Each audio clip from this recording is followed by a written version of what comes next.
Welcome to the Alcohol Free Life podcast, brought to you by thesoberclub.com.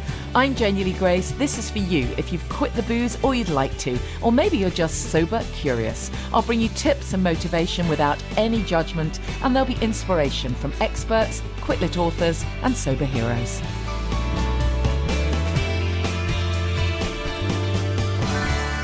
Hi and welcome to the podcast. How you doing? If you are doing Dry January, of course, you'll be on, nearly week 3, won't you? So, two and a half weeks, something like that. So congratulations if you've got this far and you're in, early days.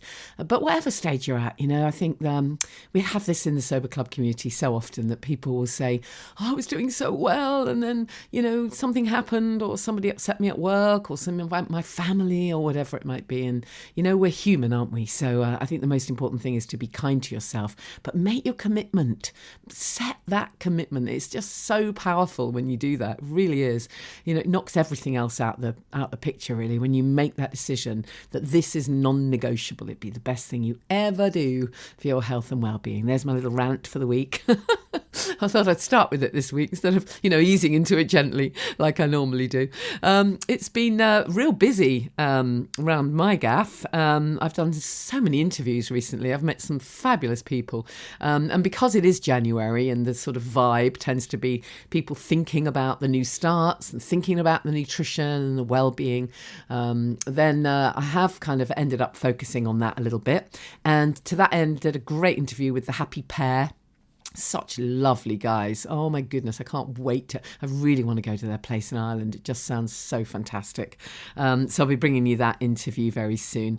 I popped a little clip on social media. They did a really nice little exclusive piece for us in the Sober Club community too, which was really lovely. So very grateful to the Happy Pair. And this week, just delighted that my guest is a leading nutritionist. She works with a lot of A-list celebrity clients. Of course she does. And of course she won't tell us who they are, and they won't tell who they are either. I mean, come on, of course they look great because they get this one-to-one support, but they won't tell us who they are. I mean, come on, not very fair, is it? But anyways, she really knows her stuff. I love her work because it's a common sense approach. So we've got an interview with Dominique Ludwig, leading nutritionist who really digs real deep and in depth on some fantastic aspects of generic nutrition. This is for everybody, but we do also touch on what helps us if we're ditching the booze, of course, because, I know I've said it a million times, but if you are starting off doing this, if you're in the early weeks, you cannot be thinking about faddy diets. It really is the time to be eating really well. You really shouldn't be thinking about trying to lose weight. This is the time to be supporting your brain chemistry. So we talk a lot about that in the interview with Dominique, and sugar, the big sugar question, which, we all get the sugar head on when we first stop drinking. We address that as well. And she's got some fantastic tips and a great recipe to share with us, a very simple recipe, which I'm going to put in the show notes. So make sure you check that out. And it'll also be on thesoberclub.com. I'll pop that up as a blog post from Dominique. Really excited to bring you this information because, obviously this is my absolute passion. It's what I've been doing for years and years and years, this kind of, this piece around holistic well-being. And I love the fact that everything kind of combines, because when people stop drinking, they do start to care about what they're eating and about whether, their skincare has got alcohol in it as well. And I love the fact that I can bring all of this into the podcast. So it's great meeting guests who can give us that really fantastically common sense approach.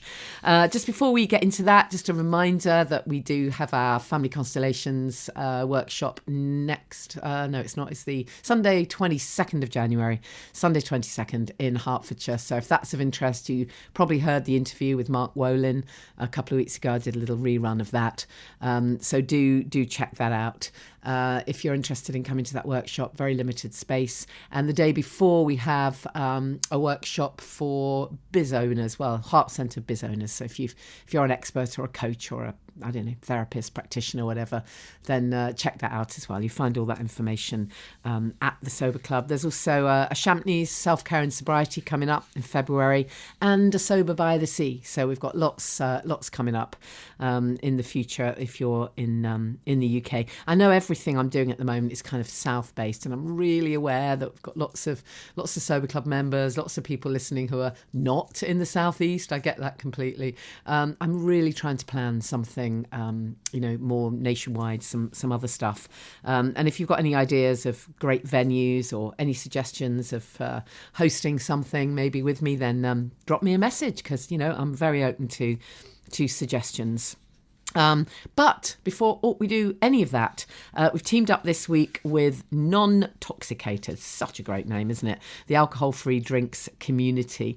And their mission is to connect curious consumers with brilliant brands in the alcohol-free and grown-up soft drinks space. So you can imagine how much I love this. You know my mantra, keep the ritual, change the ingredients. We need alternatives to alcohol. We need something other than just a cup of tea, don't we?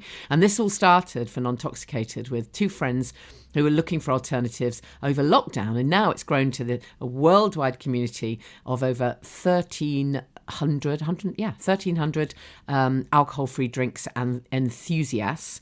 Or is it 13,000? I'm reading that wrong. 13,000. Wow, amazing. So they have an app. So the NonToxicated app will help you explore the world of low and no alcohol drinks, and the soft drinks and the mixers, the CBD drinks, kombuchas, all of that stuff. So the app has got over 1,000 alcohol-free and low alcohol products listed. So it's absolutely the best place to search for all your alcohol-free needs, because it's the most comprehensive alcohol-free drinks directory in the UK. And they've got their non-toxicated recommends section. So they try and test products and recommend them. So how amazing is that? It's a completely inclusive community. They've got a Facebook group as well. Obviously, they've got their social media where you can follow them as well. So check it out. Download the NonToxicated app. You can obviously browse the articles there. You can look at the recommendations, and you can buy over 1,000 alcohol-free drinks. How incredible is that? And if you want to get involved with the community, then head over to their Facebook group. There's also news and discounts and offers and all of that stuff. So it sounds like they're really across it, right? So really grateful to NonToxicated for being part of our podcast this week. We'll put all of the details in the show notes, all of the links, and their website is nontoxicated.co.uk. Fantastic name for a great app that does exactly what it says on the tin. Just shows you how you can choose all these fantastic drinks, and still drive home. So, as promised, let's talk nutrition. Really, really thrilled that my guest is Dominique Ludwig, who is an accomplished nutritionist with over 30 years experience, qualified nutritionist and nutritional therapist. And Dominique is the secret weapon, as they say, of some very high profile clients and A-list celebrities. Oh, we're definitely going to try and get that out of her, aren't we, guys? Not very likely, I know, because, let's face it, Dominique, celebs don't tell, do they? They don't tell. Okay, let me carry on with a little bit more about you. So she's the founder of the nutrition and lifestyle program Renew, Reset, Recharge, a pioneering nutrition, weight management and lifestyle program, all rolled into one.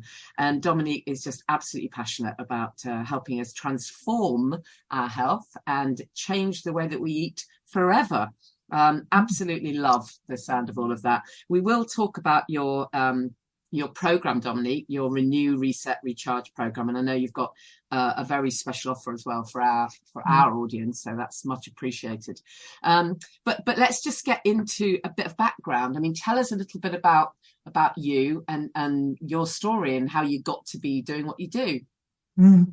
Okay, so I think I all fell into this, not quite in the classical way, in that I got sick and went to see a nutritionist and she changed my life and I went to study. It's been more of a slow burn. It's been something that's, I think as a child, I just loved eating food, I think, and I like cooking because I like to eat. So I was cooking a lot. And then at school, and I really liked doing the nutrition side and biology. And it led me to go to university. And I thought I was going to be a recipe developer in the food industry. And soon realised that that wasn't what I was interested in, and what I really liked was the nutrition. So I ended up at King's College in London doing a master's in nutrition, and then went into the food industry after that. But that gave me the nuts and bolts. That gave me a really sound scientific platform. Went into the food industry, and then also decided, well, I'm not sure that's for me either. And then as soon as my children were tiny, 1 and 3, I was back studying in nutritional therapy. And that blew my mind. That literally blew my mind when I just suddenly realized that we can help people with the food and the food they're eating, the lifestyle they're living, with a lot of really complicated, what we call lifestyle illnesses. So rather than, illnesses where things we used to end up in hospital with, like we've broken our leg or we caught a bacteria or a bug. Lots of the diseases we've got now are what we call lifestyle illnesses, whether it's type 2 diabetes, obesity, cancer, heart disease. So actually working with some of those conditions and getting phenomenal results blew my mind. So I've been doing that ever since, and continually learning. I'm still training with the Institute of Functional Medicine as well. And now I work out of 2 clinics. So I've got a clinic I work with called Mayo Clinic in Chichester, where I work. And I've also got my own private clinic. And like you said, I'm the founder of Renew, Reset, Recharge, which is a completely new way of eating. Yeah, I mean, what I really love about your work is that you really do take this kind of holistic approach. And, I mean, even just the word nutrition, a bit like the word diet. Oh, my God, it's got so many complex layers. And, I remember back to a friend of mine whose husband had prostate cancer. And this was a few years ago. But basically, they went to see, a kind of a dietitian or whoever they were sent to see in the hospital. And he was basically advised to eat the biggest load of crap you can ever imagine. Now, she actually knew a little bit about nutrition, so she challenged it a little bit, but she really got nowhere. And of course, it's not that the person offering that advice meant any harm. Of course they didn't. They didn't know. And as we all know, most GPs in their, whatever it is, 7-year training, they get about half a day in nutrition, don't they? I don't know if that's still the same. I mean, what the hell? I think it is. I mean, that's scary, isn't it? So where does it, I'm guessing you're on the same page. So where does it go wrong then? You mentioned these lifestyle illnesses. Where does it all go wrong? How do we get it so wrong? Yeah, I mean, I think just going back to what you've just said as well, it's, it's a holistic, it's the complete body. You can't just take one part of the body and say, oh, you've got acne or you've got a skin condition. Let's just treat the skin. You've got to try and go back to the root cause. And I think that modern medicine isn't always equipped to start fitting it all together. And one thing I say in clinic is, people just chuck a jigsaw puzzle on my desk, and then that's the problem. And it's my job to start piecing it all together. And suddenly you get this pattern and you start to see where things are going wrong. So what is going wrong? Well, I think our nutrition has changed so much in the last 50 years. And that's the first thing. And I think the majority of my clients are people who are generally confused, slightly fed up with all the conflicting information. But they've also people that are tired all the time. They've got often digestive issues. They've got weight that they just can't shift. They're feeling just under par all the time. They may have hormone imbalances. So there's all these little things. Anxiety is another really big one, mental health.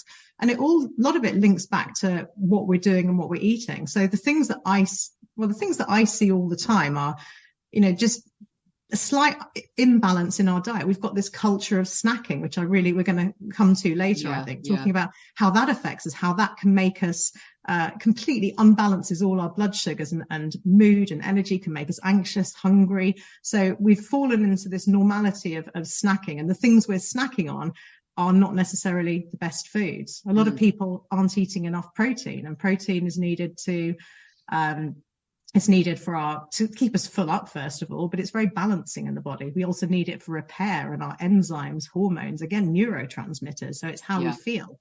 Yeah, absolutely. I mean, that's a really big one for people in, listening to this who, when you first stop drinking, of course, the brain chemistry is all over the place. And what I always say to people is don't even think about trying to lose weight when you're stopping drinking. Just don't even go there, because everything is already going to need to recalibrate, and you're going to need to put really good nutrients in for those building blocks. You absolutely can't be starving yourself or eating, sort of, as you say, not enough protein. It's so critical, isn't it? And the good fats and all the rest of it. You can think this is protein, you can't make it, you've got to eat it. So the only way you can make it is by eating your own, eating literally your own muscle to turn it back into amino acids. So you have to eat it to get it. And so it's really important to think of food differently, to think of it rather than thinking of it as fuel. And I'm hungry, I'm just quickly going to eat a piece of toast or whatever it is. You have to think of food as this kind of transport system. It's like a train that delivers all your nutrients, micronutrients, trace elements, vitamins, minerals, and they're what drive the body. They're what drive the brain biochemistry, the thyroid gland, your detoxification. All those things in the body are driven by nutrients, which play a key role. But I think, that's where we're going wrong. We're just not eating a diet that's appropriate for human beings. Yeah, it is incredible, actually, because if you think back however many years, as you say, it's all changed, isn't it? And, people often talk about how in wartime, people were actually healthier in some ways because they ate a lot less and they ate local seasonal food, didn't they? And they ate sort of what was in their environment. They didn't have strawberries in winter because they didn't grow any. And there is something to be said for that kind of eating whole food approach. I think it's going back to basics. It's just eating simply. The simpler you eat, the better you feel. And I think that's a really key point. And we've really lost our way there, haven't we? I mean, let's just talk about this, the going back to this kind of the imbalance. Let's just talk about this blood sugar thing, because you're absolutely right. Over the last however long, it's become a snacking culture. And, I mean, even when I was a kid, I don't remember snacking like that. You'd go out and, if you were lucky, you'd get an apple. If you were hungry before dinner, you'd get an apple. But now everybody has sort of something on the go, seemingly all the time. And that it's not even real food usually, is it? No, that's the thing. So let's talk. This is huge. This is, if I could get one point across to lots of people, it would probably be this one. So the way we're designed to eat is eating with gaps between meals and having a bit of a break overnight. Those breaks are when everything stabilizes the body. We repair, we regenerate, and that's sort of the moderate intermittent fasting, which we can touch on later. So eating 3 meals a day, that's really easy. It's trying not to snack in between that's really hard. It's getting the food right at mealtime so you don't need to snack. But where we're mostly going wrong is that we are getting our blood sugars in a terrible pickle every day. So we might start the day with what we think is healthy, maybe some bran flakes and a glass of orange juice and a coffee. What we're actually doing is, because it's just pure carbohydrate, we raise our insulin. So let's talk insulin. Insulin I call the three-headed dog. Insulin is like the three-headed dog in Harry Potter. We want it there. It's good to have it there. It's protection, but we don't want to keep waking it up. So when you have a high carb meal or a snack, or whether it's a biscuit or a cake or just eating, we raise our insulin just by eating. But breakfast cereals, processed foods, fast food, ready meals, all these things, anything that comes in a plastic bag in a cardboard box, anything that's got a long ingredients list, all these foods raise our blood sugars. They wake up the insulin. Insulin does 3 things. Number 1, it tells your body, instructs your body to take that sugar out of our bloodstream and store it as fat. Number 2, it tells us, now we've put it as fat, can you not use it? So it's now locked. Well, because it's trying to just to clarify, that's because it's trying to protect us because it doesn't know when we'll get food again. right? Yeah, it's thinking there's a lot of food around now. This is great. So we'll keep that for later. So it stores it as fat, stops you using the fat. But then, of course, your blood sugars have dropped and now you're hungry again. So you're not greedy. You're physically hungry. So you think, oh, that sandwich didn't fill me up. I'll go and have something else. So we end up eating again. So we'd end up eating more. So for example, it's all about proportion. I would say it's not always what you're eating, it's how you're eating it. So you might have a bowl of granola for breakfast and think, well, this is healthy. I'm going to put a dollop of yogurt on it. That's good. Sprinkling of blueberries, great. But if you've weighted it towards the granola, blood sugars are going to shoot up. Three-headed dog wakes up, stores it all as fat, hungry again by 11 o'clock. Whereas if you turn that around and you say, I'm going to have a big bowl of full fat, unsweetened yogurt, going to put 100 grams of frozen blueberries on top, and maybe just a sprinkling of granola or seeds, completely different. What you've done. Let me just understand. So is that because you're saying that if it's actual food, good fats or protein or whatever, then the transport system, as you say, delivers it to the right bits? Is that, have I got that right? Yeah, it's the proteins and the fats. You've got proteins and fats, and they take longer to go through your digestion. They fill you up, but you break them down slower. So you don't wake up the three-headed dog. Right. So you get to use that energy between meals rather than shooting it into your fat stores. So you stay fuller for longer. So it's about getting back to eating proteins, fats. And the blueberries or vegetables, they act like an obstacle course. Imagine them as an obstacle course. Always have, as much vegetable as you can on your plate, because that will make this sort of mesh and network. And then you can't absorb the food as quickly. So it's a slow release. So again, the three-headed dog stays asleep for longer. So that's kind of how that works. So that's where we get a lot of it wrong. But the insulin when we get that out of balance, it's all anxiety. It affects our mood. It affects our estrogen levels. It affects inflammation. So it affects all these things that we don't want in our life. That makes so much sense, and you're absolutely right. But then there'll be people thinking, but I was told that if it's not good for blood sugar levels to drop, and I've got to eat little and often, so I don't have 3 meals a day. I have 6 or 8 little meals a day because I don't want to let my blood sugar drop. You must have heard that one. all the time. And that's how I started with nutrition, and I couldn't work out why no one was getting better or feeling good. And now, of course, we know we've understood the science. So you've got to understand the science and then apply it in your practice. So actually, you're better off having your snacks. If you were going to have something like an apple and some yogurt for dessert, don't hold it back till 3 o'clock in the afternoon for something to look forward to. Have it straight after your meal. And then have a break again, because that's when all the magic happens. That's when you go into fat burn. It's when you repair, regenerate. And you generally feel a lot better during that time. The more you snack, first of all, every time you snack, you go into fat storage. So if you're trying to lose weight, that's not great. But also you're just not getting all the benefits. So if you've got the balance of your meals right, if you've really focused on protein, lots of vegetables, like half a plate of vegetables, quarter of a plate of protein, a few tablespoons of carbs and healthy fats, whether it's dressings or avocado, and having more at your meals rather than snacking is infinitely better. Yeah. Oh God, I love this because this is common sense, and it fits so beautifully with the stuff that we teach for people who are stopping drinking. That I'll have a lot of people who say to me, "Oh, you'd be really proud of me, because I had some, Weetabix or something, for breakfast, and then for lunch I had some vegetable soup and a little bit of salad, and then for dinner I had some pasta. I made some pasta with tomato sauce." Well, that's great, but where's your protein?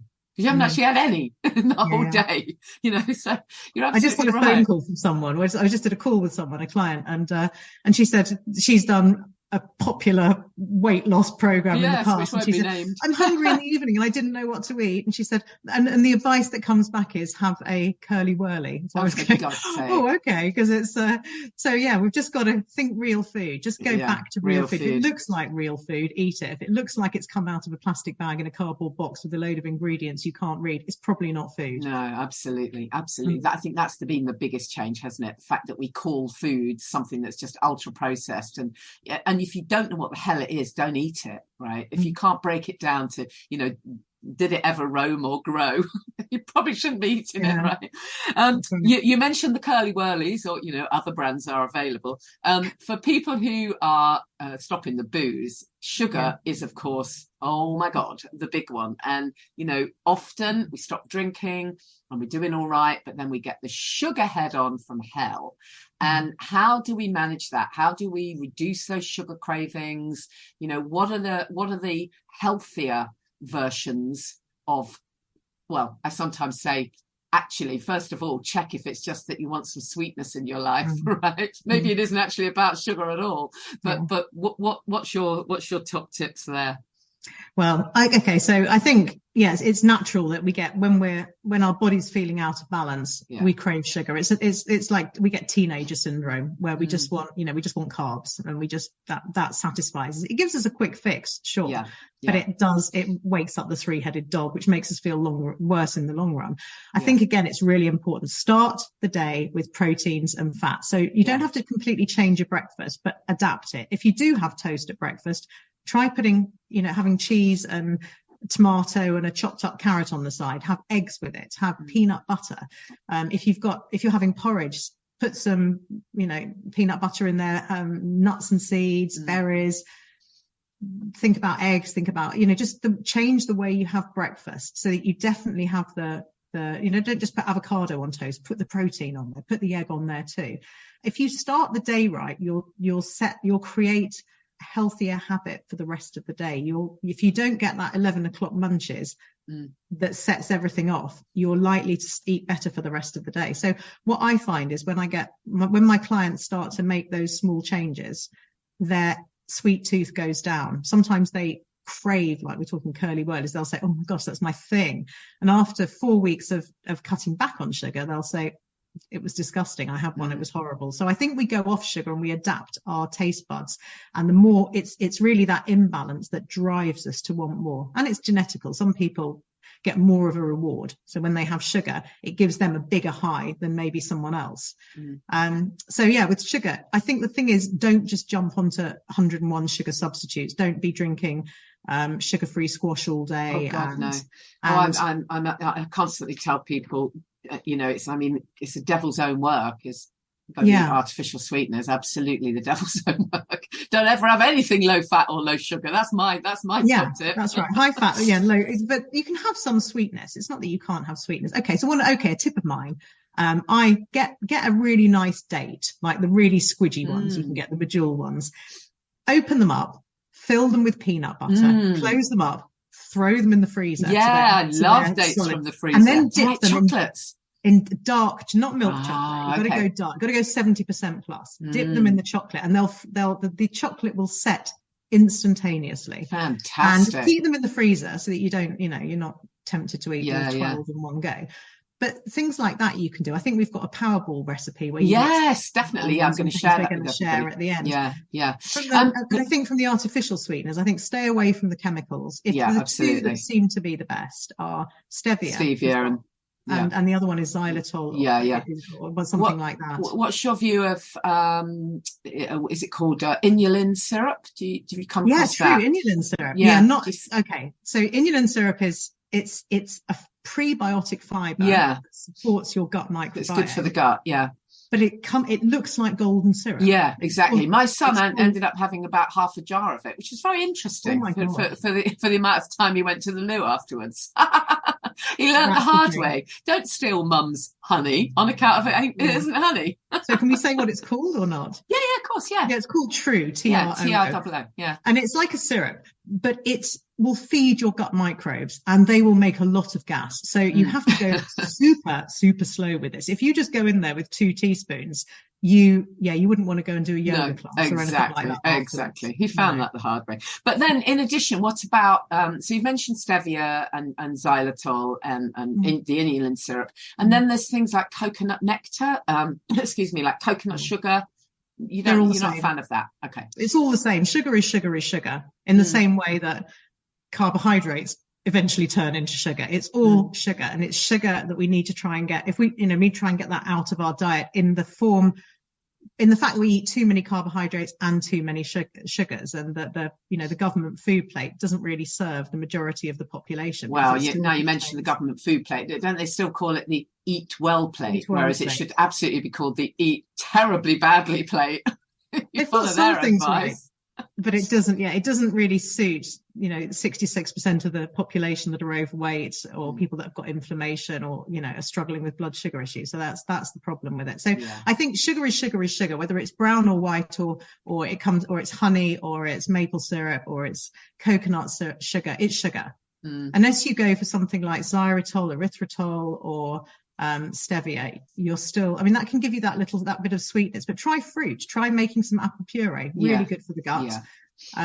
Really good at mending the gut, particularly if and it's, if we talk about things like alcohol, can be quite stripping on the gut as well, and lots of foods we eat. So apple puree has got lots of pectin in it. It's very nourishing for the gut microbes, which then help to regenerate the gut wall. So try sweetening with natural sugars, or you can have some dates, things like that, and just try and reduce it slowly. You don't have to go cold turkey. You don't have to. And as you say, something like a high percentage chocolate is all right to have the odd square.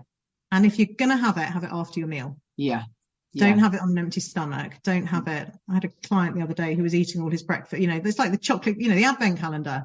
He had 3 advent calendars. He was trying to lose weight. First thing he did in the morning was three advent calendars. Well, that's not going to work.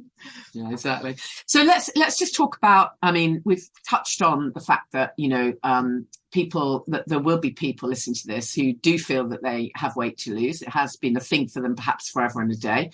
Again, just to state where I am with this, I firmly believe that when you're in the early stages of ditching the booze, you absolutely cannot focus on losing weight. End of, for all kinds of reasons, the brain chemistry piece, but also emotionally, the two just do not go together. However, once you ditch the booze, of course, you can look at what might be going on, but if you do it in a healthy way. I have never ever been a fan of calorie counting. But I know that it works for some people. What's your view on calories? Okay, my view is also, don't diet, change your lifestyle. Can I just get that bit in? So the thing is, I don't do diet programs because they make you feel miserable. They're deprivation, they're normally lacking nutrients, and then you end up feeling worse than you did before, and then you go back to eating how the way you did before, and you haven't got any of the benefits. It's consistency. It's what you do 365 days of the year. I'd rather you made one change to your diet and did it all year than did 20 changes for 1 week. So that's really important. I think it's changing the whole renew, reset, recharge approach and way of eating. Is saying, look, this isn't just a flash in the pan. It's not counting points and sins and whatever. This is teaching people how to eat again. It teaches you the rules of eating. It's almost like I get this magic key and I put it around your neck and I go, this is the key to your metabolism. That's kind of how it works. So you want to try and understand how to eat now and forever. And that's exactly what the program does in a really nice way. In fact, you might end up eating more food than you did before. You asked me about calories. So yes, calorie counting. Oh God, hate calorie counting, hate it.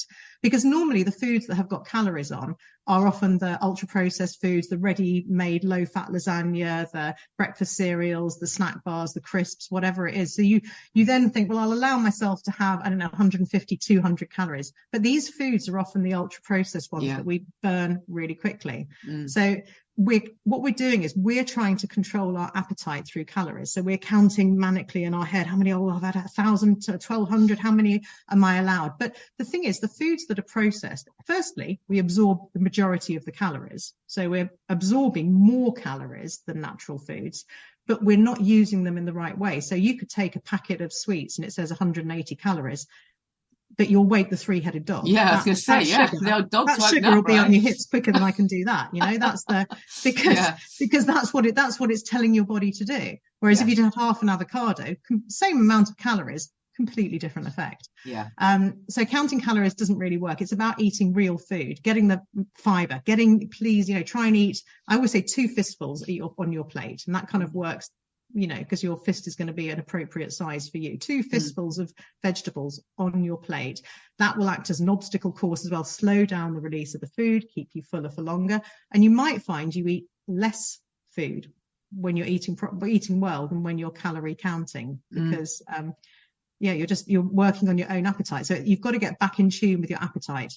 Start eating fats again, start eating protein, and then if you're eating fish and vegetables and healthy fats, there's not room on your plate for a great pile of pasta. That naturally sorts itself out because you just physically can't eat it if you're prioritizing all the good stuff. Yeah, absolutely. Yeah, I love it. That's a really good way of putting it. So it's focusing on the nutrients, isn't it? Focusing on what the really good nutrients that are going to properly nourish us rather than the crap. Just briefly, can we touch on, because a lot of people who are focused on losing weight want to try fasting. Again, I just for the record, my clients will know I just will not allow it. Come around with a big stick in the first 4 weeks. Just absolutely not. But after that, what's your view on intermittent fasting? Yeah, I mean, I think if you're saying, in the first 4 weeks, I agree. No one should be dieting, but again, upping the protein will help. Oh, absolutely, it will reduce naturally. But yeah, intermittent fasting is, I think it's, if your body is very exhausted and feeling very taxed and tired, or you've got other issues, there are certain people that I wouldn't put on an intermittent fast. If you're pregnant, for example, or, there's lots of reasons. But if you're healthy and you can, if you're healthy, it can work really well, because what happens when we intermittent fast is we switch on our ability to lose weight. So that's really helpful. But we switch on the fat loss. Our gut microbiome really likes some fasting. It does some, fancy little dances when we're not eating food to clear everything out. So that's good for that. It increases our insulin sensitivity so that we're better when we do have some sugars. And it also is, when we don't eat food, it's when we do all our repairing. So if we're constantly snacking and drinking, tea and coffee and squash and wine or whatever we're having or not having, but it all has this effect, it's still taking us out of all that fat burn repair. So we're not really leaving ourselves enough time to repair, to get our immune system working properly. So there's loads of benefits of intermittent fasting, but I don't think you need to do, it doesn't need to be 16 hours. I think for women, I don't go over, normally do 14 fasting and 10 hours. So you'd have your last meal at what time? My maths aren't very good. Well, you could even do 8 o'clock in the evening, and then you have your breakfast at 10. Right. We can all get through till that's an easy win, isn't it? If you've got the proportions right, you can easily do that. And then just say 3 meals a day. Keep it simple. Just eat breakfast, lunch, and dinner, and you're fasting in between. So you've got that as an added bonus. I don't think you need to do, and particularly not for the audience that we're talking to at the moment. I wouldn't say go do a whole day fast or a 3-day fast. I think that would be completely wrong. I think it's just bringing it into your daily routine, that breakfast, lunch and dinner, and just see if you can go just with water and herbal tea between meals. And even that alone can actually rebalance you and give you energy. Yeah, love it. And then, I know that your whole program, which we're going to talk about is about, effectively it works for everyone because it's about real food, right? But I know there'll be people who are thinking, but that doesn't work for me because I'm menopausal, and so I just can't, because of the menopause or because of X and Y, I can't shift those extra pounds. So where do the kind of individual situations come in? Let's take menopause, for example. Yeah. Is it harder? It certainly feels like it, let's be honest. I'd say some people, the older we get, the slower the weight loss is. So I do, Renew, Reset, Recharge is a weight loss program at the beginning. I can mitigate that and stop it from happening by just increasing portions straight away. So there are other ways of doing it. It's just a really, really healthy way of eating. So I can't remember what the question was. Well, no, it's just if you are sort of menopausal or perimenopausal, that was it. Does that, do the hormones make it more difficult for you, even if you are eating well?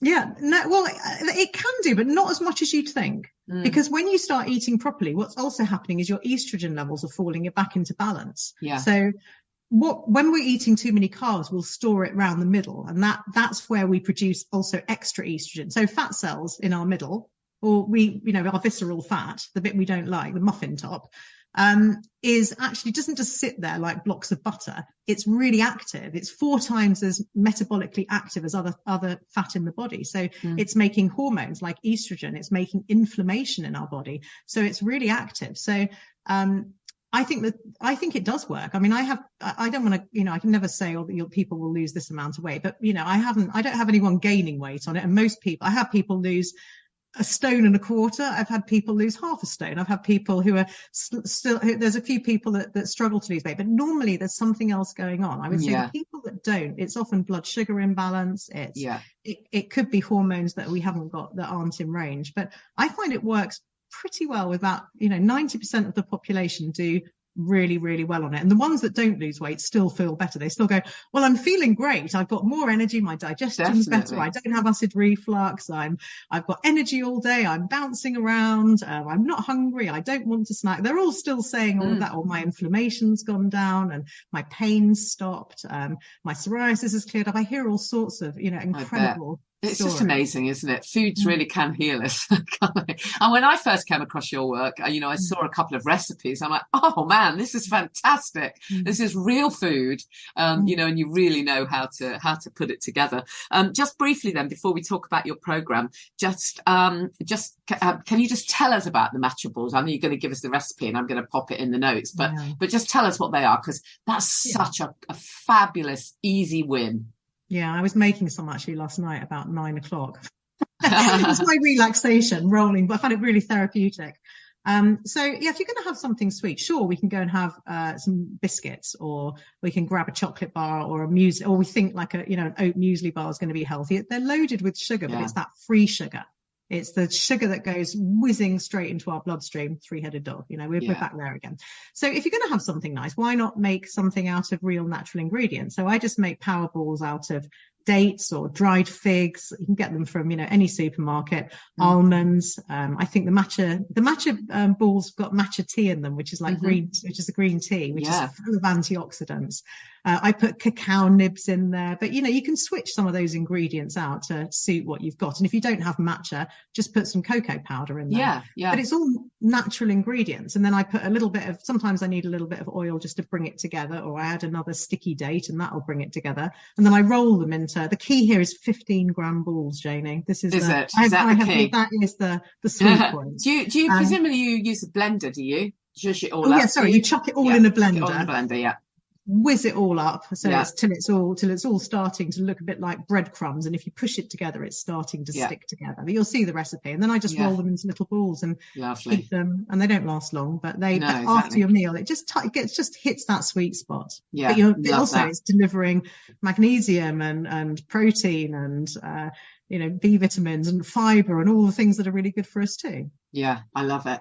So tell us a little bit about your program then, and sort of what's in it, what's in the program. We've got a link to if anyone wants to have a look at it after this, and we'll pop it in notes as well. But what's the essence of what you're kind of sharing with us in the program?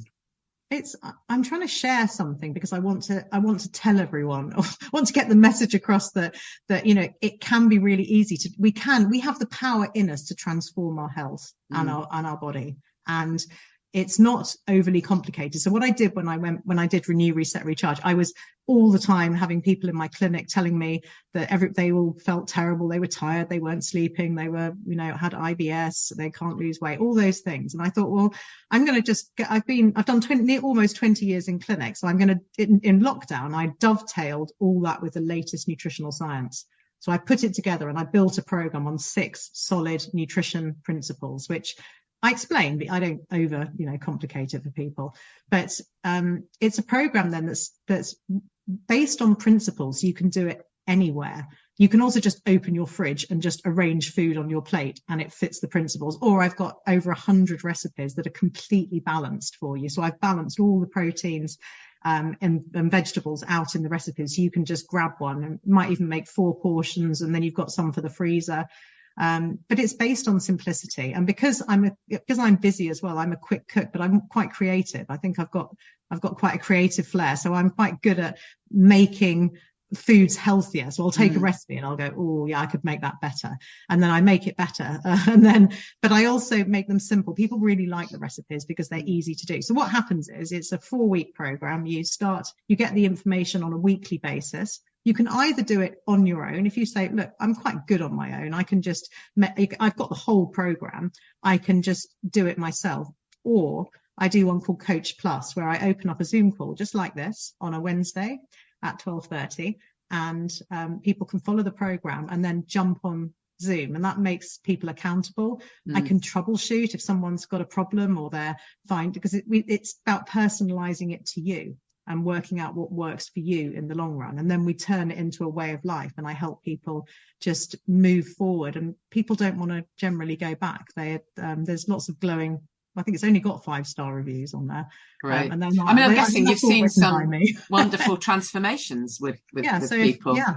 And transformations that you wouldn't think, because it's continuous, because it's got that consistency in it. So suddenly I get people a year on just telling me, I bump into them and they're telling me what's happened in their life and to their body and their health. And I had someone yesterday said, oh my gosh, I just stopped all my antihistamines. They had terrible rashes all over their body. They didn't tell me. And they just said, oh, I stopped them 6 months ago. Yeah. Because I didn't need them anymore.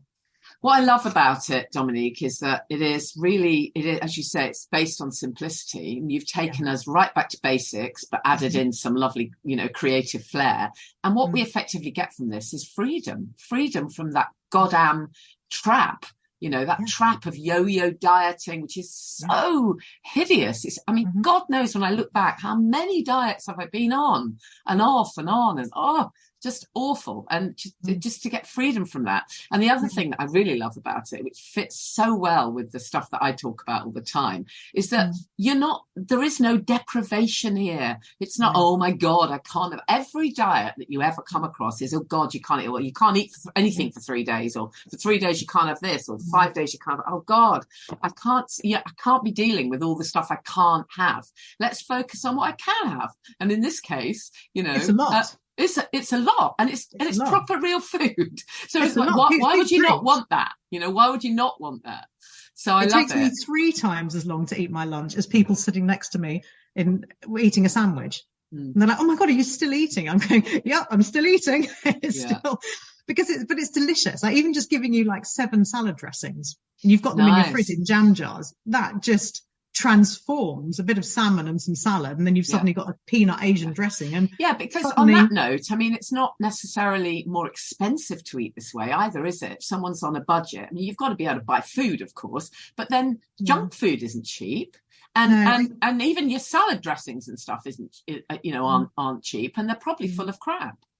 Yeah, I think it's I do a lot of sustainability as sort of I have an angle on it, on sustainability. So if I'm doing cheese, I'll do chickpeas and halloumi, and we'll fry it up with some fajita spices and throw that over a salad, or throw it into a soup. So we're doing half and half. So there's lots of beans and lentils in there. There's things like eggs, there's tofu, there's proteins that don't cost the earth in there too. So you're not going to have fillet steak every night, but I had somebody the other day actually who said, I'm spending less on my food bill. Yeah, you're spending a lot on vegetables. So as you're starting off on the supermarket thinking, oh, this is quite a lot, because all the vegetables are going in, but then you suddenly realize there's whole aisles you don't need to go down. Yeah, or you can just find a farmer's market or something, can't you? And I'm guessing that you can obviously tailor this to someone who's vegetarian or vegan. Yeah, you can do. The vegetarian one's easy. You just, there's lots of, if you're vegetarian or vegan, it's really important. And protein is still super important. So if you're plant-based, you've got nuts and seeds, you've got tofu or edamame beans, soya beans, or you've got your beans and lentils. So you've got to incorporate as many of them into your meals as you can. You can't just jump onto vegan cheese, because vegan cheese is just almost 100% fat. Well, it's just most 100% fat. There's no protein in it. So it's not necessarily going to fill you up or give you the nutrients that you get from normal cheese. So doing like for like doesn't always work, but it's trying to incorporate a little bit of all of them. So throw some pumpkin seeds in there in with what you're doing. Throw some edamame beans into your salad.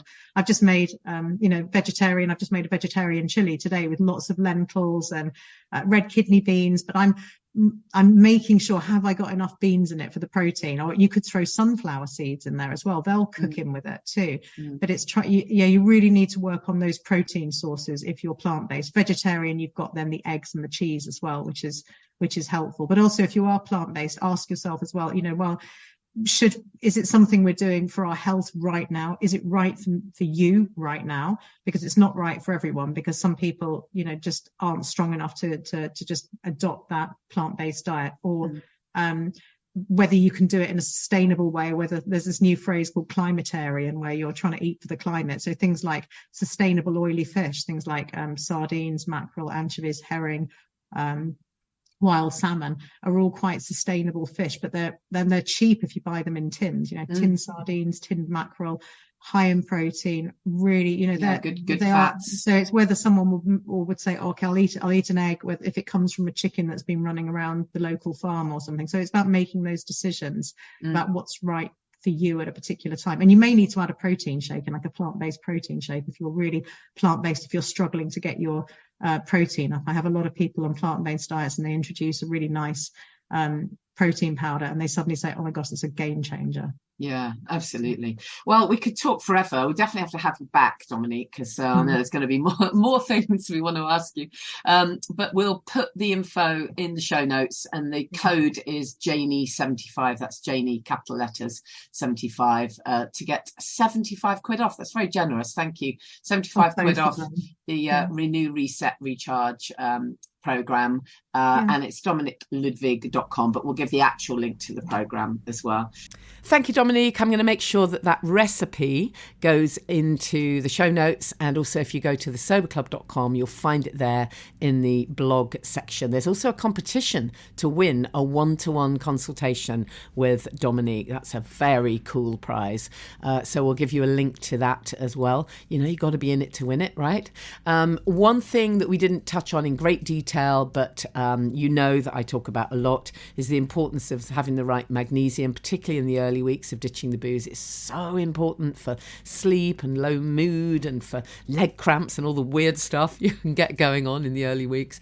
I really recommend it, and there's one particular blend that has made such a massive difference to me with all kinds of ailments and to lots of people in the community. So if you look at the show notes, or if you go to the Sober Club and click on supplements for recovery, then it gives you the link to that blend of magnesium that I highly recommend. So once again, thank you to NonToxicated for being part of the podcast this week. There'll be a competition as well for NonToxicated, and you'll find all the info on the show notes. And just a reminder again, we have these various events coming up: family constellations, the Heart Centered Beers Day, that's 21st and 22nd of January. We've got the Self-Care and Sobriety at Champneys, that's 11th and 12th of Feb in Hertfordshire, and Sober by the Sea, which I think is February the 18th. So there's a bunch of things coming up. Always happy to discuss other venues, other events, and just a quick mention, if you are interested in sober coach training, I know that's not everybody, but just throwing it in just in case someone's there with their ears perking up. Oh, wow, I'm ready to inspire other people, which is what so often happens. Then we do have spaces available on our next sober coach training, which is in March. And this is the last call for 2022 prices. So the price is going up. And so if you want to lock it in at 22 prices, you need to get in touch with me. Within the next few days, we can have a chat, see if it's right for you. So once again, if you're doing dry January, or if you've been around the block, you're upping again, maybe you're one of these people that's off and on. I get it. I absolutely get it.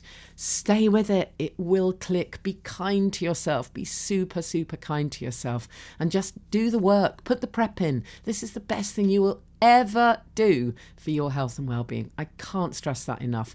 And tell someone. Don't do it on your own, because if you do it on your own, the wine witch flies in and starts having a little chat with you. Don't wait for that.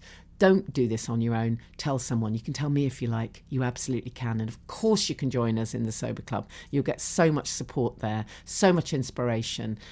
Just check it out. It's low cost, it's super high value, and a course is included. Get the buzz without the booze. So check it out, thesoberclub.com, and I'll see you same time next week.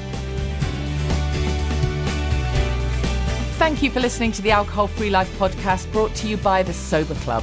Please rate and review. And if you want support, accountability and inspiration, and you want to live your best life without the booze, check out thesoberclub.com.